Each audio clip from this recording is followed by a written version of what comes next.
Assalamualaikum warahmatullahi wabarakatuh. Sahabat desa, para pemerhati desa, dan para pegiat desa dimanapun kalian berada. Kali ini kita kembali masuk ke ruang podcast, ruang inspirasi. Tentunya masih di saluran yang sama di kanal YouTube kami, yaitu di Wangun Sari Channel. Sahabat desa, mudah-mudahan apa yang saya sampaikan di ruang podcast ini dapat memberikan informasi sehingga kalian di luar sana yang peduli, yang ingin tahu tentang penyelenggaraan pemerintah desa itu dapat mengetahuinya. Sehingga ketika menanyakan terhadap pemerintah desa tentang besaran dana desa, kemana saja kegiatannya, itu tidak menyesatkan. Kalian dapat mengetahui bagaimana kalian sebagai kontrol sosial ketika menyampaikan sebuah informasi ataupun ada kejanggalan di dalam kegiatan penyelenggaraan pemerintah desa, kalian bisa melakukan atau bisa datang ke kantor desa menanyakan dengan benar. Ini adalah tujuan kami membentuk atau membuat channel, tiada lain hanya untuk memberikan informasi yang utuh buat kalian yang ingin tahu tentang jalannya roda pemerintahan desa. Bagaimana anggaran-anggaran yang masuk ke desa dari beberapa sumber, kalian bisa melakukan kontrol sosial. Ini yang kita inginkan. Karena publikasi informasi itu kadang-kadang tidak sampai kepada masyarakat. Adapun sampai, masyarakat tidak bisa menyerap daripada informasi secara utuh. Akhirnya kami hadir di sini tiada lain bagaimana kami memberikan edukasi tentang kebenaran daripada penyelenggaraan roda pemerintahan desa. Sahabat desa, tahun 2024 ini bagaimana peraturan Menteri Keuangan PMK 140 dan 145 tahun 2023 maupun peraturan Menteri Desa nomor 7 dan nomor 13 tahun 2023, bagaimana dana desa diatur sepenuhnya oleh aturan-aturan yang sudah saya sampaikan tadi. Bagaimana PMK mengatur tentang pagu atau besaran daripada dana desa, dan bagaimana peraturan Menteri Desa mengatur tentang alur daripada penggunaan dana desa tersebut. Sahabat desa, untuk tahun 2024 ini ada perbedaan bagaimana dana desa itu terbelah menjadi dua atau terbagi dua.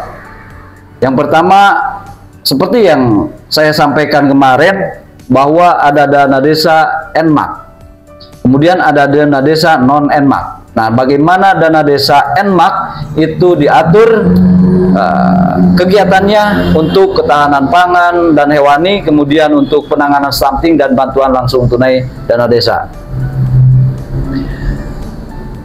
Sahabat desa, seperti yang saya sampaikan di podcast yang lalu sudah saya tayangkan, bagaimana pemerintah desa Wangun Sari pada tanggal 2 April kemudian sampai tanggal 5 April kita sudah menyalurkan operasional dan insentif termasuk bantuan langsung tunai desa sampai dengan bulan April.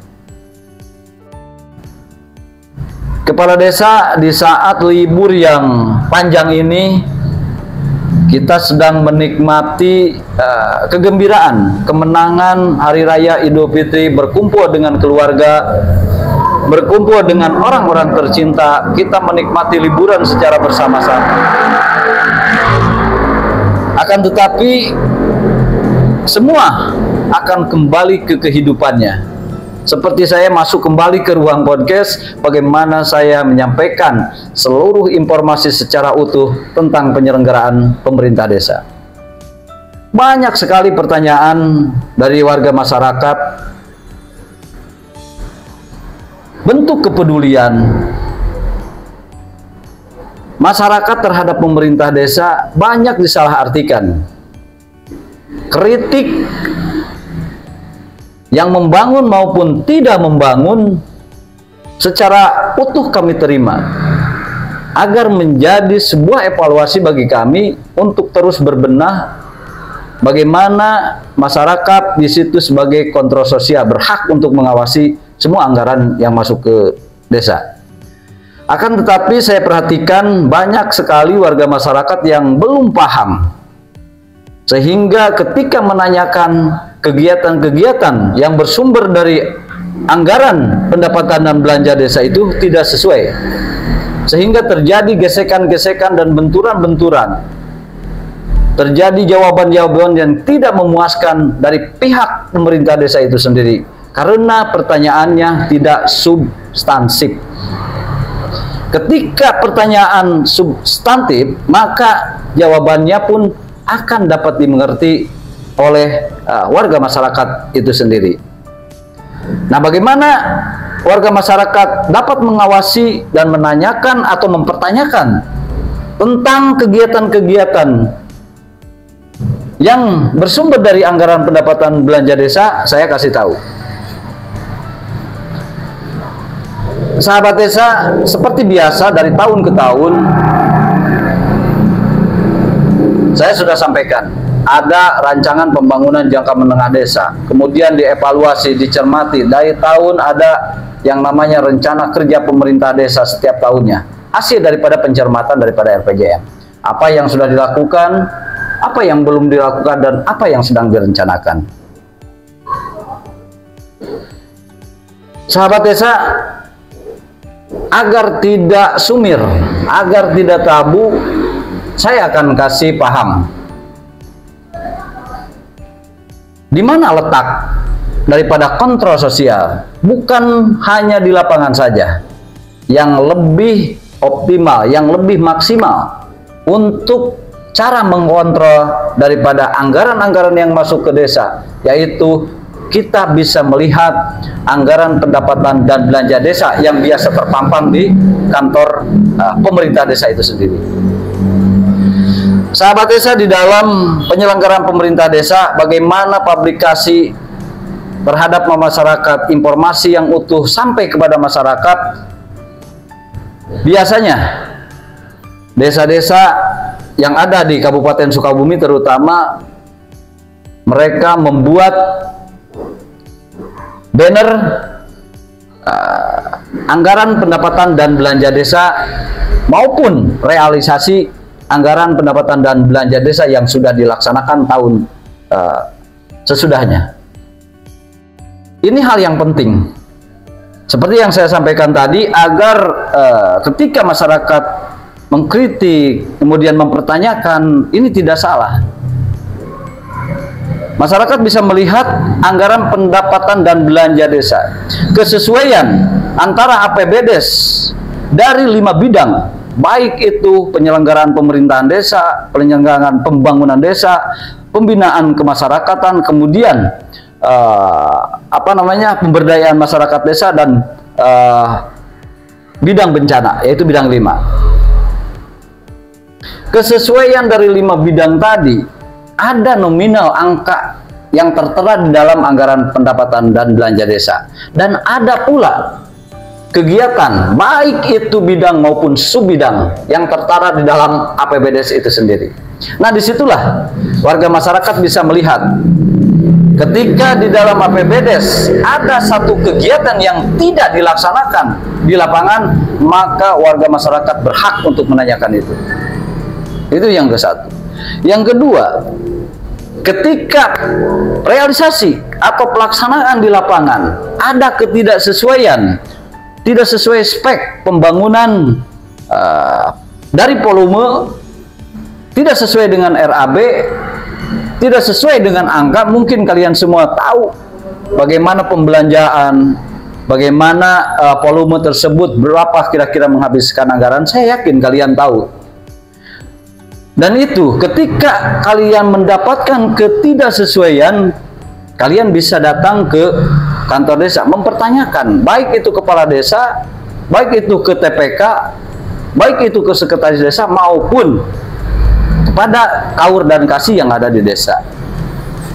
Ini sebuah pencerahan buat kalian semua, agar ketika melakukan kontrol sosial ini bisa dipahami oleh semua pihak, sehingga mengikis terjadinya polemik antara warga masyarakat dengan kepala desa, dengan pemerintah desa, atau antara warga masyarakat itu sendiri.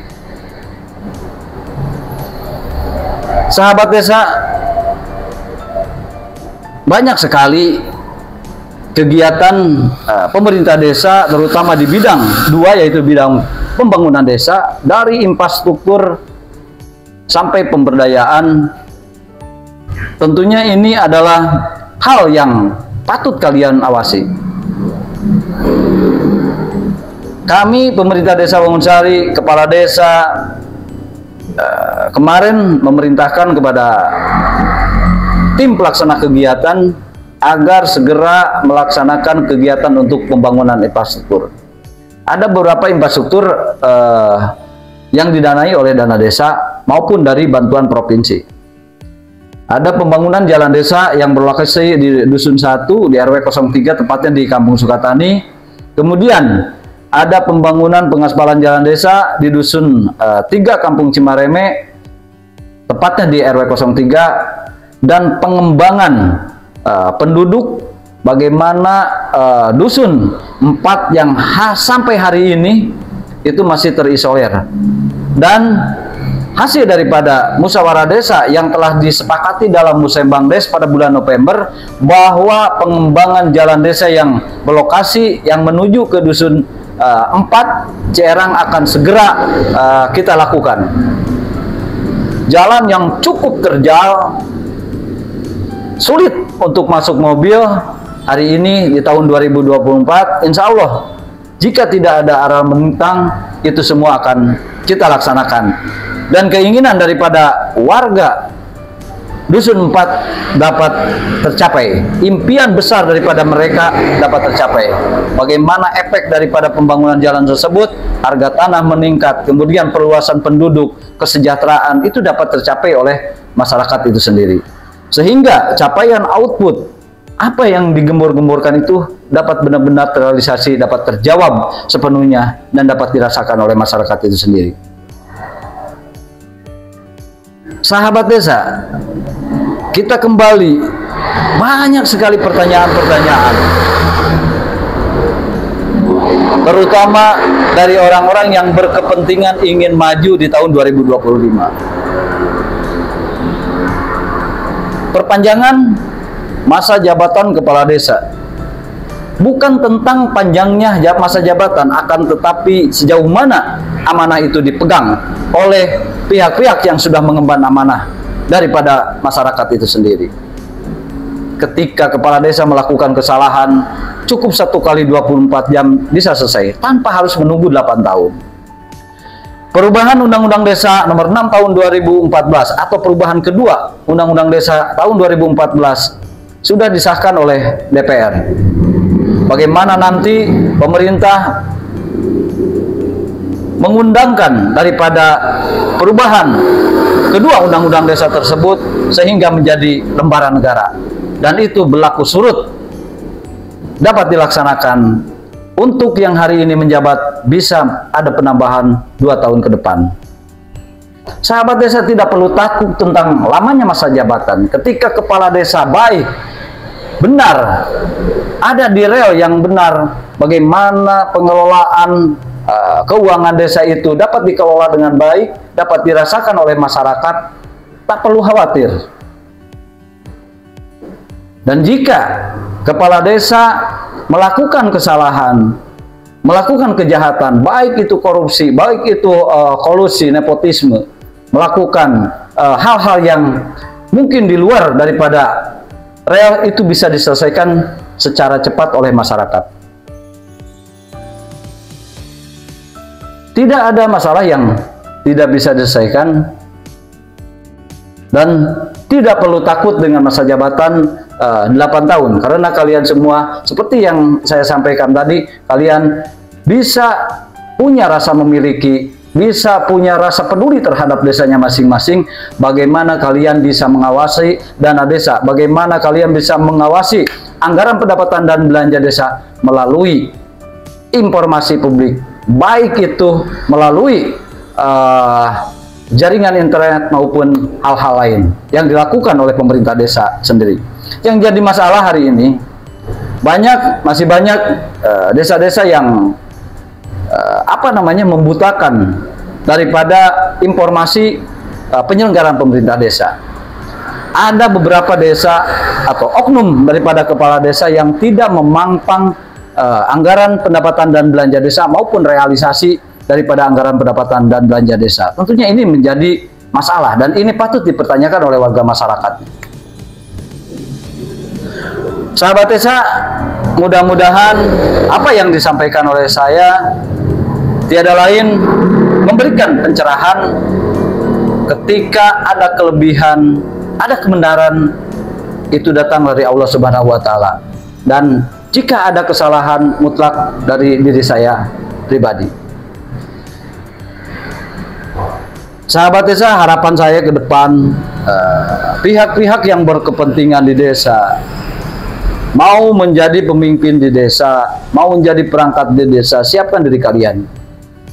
Bagaimana mempelajari tentang desa, agar kalian ketika masuk menjadi aparat atau aparatur pemerintah desa, itu dapat menjalankan amanah dengan baik. Dan jika kalian tidak tahu tentang aturan, jika tidak tahu tentang tata kelola pemerintahan desa, bagaimana pemerintah desa memiliki beberapa menteri, ada 3 menteri yang menaungi daripada pemerintah desa, kalian akan tersesat. Tapi kalian jika terus mempelajari tentang roda pemerintahan desa, tentang penyelenggaraan, tentang perencanaan pembangunan yang ada di desa, insya Allah kalian akan menjadi pemimpin yang baik, yang amanah, yang diinginkan oleh masyarakat. Mungkin itu saja untuk sementara saya sampaikan. Dan mudah-mudahan apa yang saya sampaikan ini dapat bermanfaat, sehingga kalian ketika melakukan pengawasan tentang penyelenggaraan pemerintah desa dapat terkontrol dengan baik. Sahabat desa, kita terus besarkan Wangun Sari Podcast di kanal YouTube kami, yaitu di Wangun Sari Channel, agar kalian tetap mendapatkan informasi yang utuh. Jangan lupa subscribe. Salam Merdesa.